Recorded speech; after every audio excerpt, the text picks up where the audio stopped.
జనవరి 9 ఇంట్లో దైవభక్తి. తమ ఇంటివారి ఎడల భక్తి కనపరచుటకును. తిమోతికి రాసిన మొదటి పత్రిక 5వ అధ్యాయము 4వ వచనం. ఇంటిలో దెయ్యం బయట పరిశుద్ధుడు అనే నానుడిని మీరు విని ఉంటారు. ఇది బయటి ప్రపంచంలోని వారితో దయగా కలుపుగోలుగా ఉంటూ ఇంటిలో కఠినంగా నిర్దయగా ఉండే భయంకరమైన ప్రవృత్తిని వివరిస్తుంది. ఇది ఏ ఒక్క వర్గానికో పరిమితమైన బలహీనత కాదు. యవనస్తులు దీని నుండి తమను తాము కాపాడుకోవాలి. తమ స్నేహితుల ఎదుట ఒక టీవీ గల వ్యక్తిలా ప్రవర్తించడం చాలా సులభం. కానీ అదే సమయంలో తల్లిదండ్రులకు ఒక భయానకంగా ఉండటం కూడా అంతే సులభం. భర్తలు తమ వ్యాపార సహచరులతో ఆకర్షణీయంగా ఉండవచ్చు.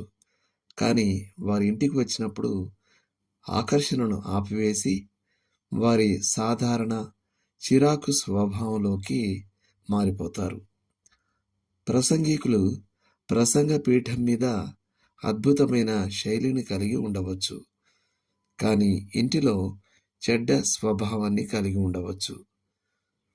మన పతనమైన స్థితిలోని విపరీత లక్షణాలలో ఒకటి ఏమిటంటే, మనకు అత్యంత సన్నిహితంగా ఉన్నవారి వల్ల మన కోసం ఎక్కువగా ప్రయాసపడే వారి పట్ల మరియు మనం ఎక్కువగా ప్రేమించే వారి పట్ల మనం కొన్నిసార్లు అత్యంత నీచంగా ప్రవర్తిస్తాం. అందుకే ఎల్లా వీలర్ విల్కాక్స్ ఇలా రాసింది: జీవితంలో ఒక గొప్ప సత్యాన్ని కనుగొన్నాను. మనం నిజంగా గాయపరిచేది ఎవరినంటే మనం ఎక్కువగా ప్రేమించే వారినే. మనకు అంతగా తెలియని వారిని పొగుడుతాం. క్షణకాలం ఉండే అతిథిని సంతోషపెడతాం. కానీ ఎన్నో ఆలోచన లేని గాయాలు చేసేది మనం ఎక్కువగా ప్రేమించేవారికే. మరొక కవి ఈ భావాలను ఈ విధంగా తెలిపాడు: అపరిచితులకు అభివందనాలు, అతిథులకు చిరునవ్వులు మన దగ్గర ఉన్నాయి. కానీ తరచుగా మన సొంత వారి పట్ల కఠిన స్వరమే కలిగి ఉంటాం. దేవుని సంఘంలో భక్తి, లేదా ప్రార్థన కూటంలో భక్తి, లేదా క్రైస్తవ కార్యకలాపాల్లో భక్తి కలిగి ఉండడం చాలా సులభం. కానీ అనుదిన భక్తి కలిగి ఉండటం పూర్తిగా వేరే విషయం. ఇంటిలో భక్తి కనపరచడం క్రైస్తవ్యంలోని అత్యంత కీలకమైన భాగాలలో ఒకటి. అయితే అది చాలా అరుదుగా కనిపిస్తుంటుంది.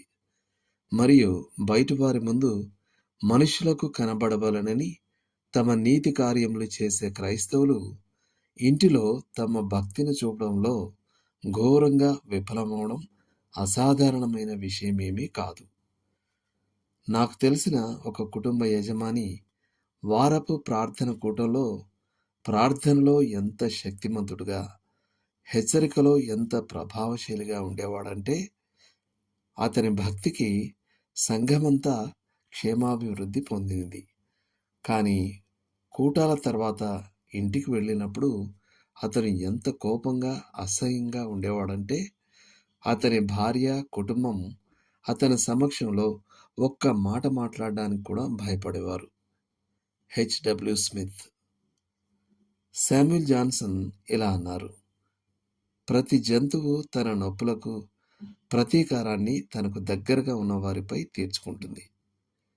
మనుష్యుడు తన ఈ సహజ ప్రవృత్తిని నివారించాలి.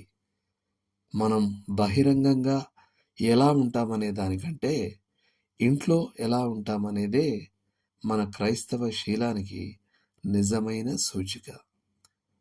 దేవుడు మిమ్మల్ని దీవించునుగాక. ఆమేన్.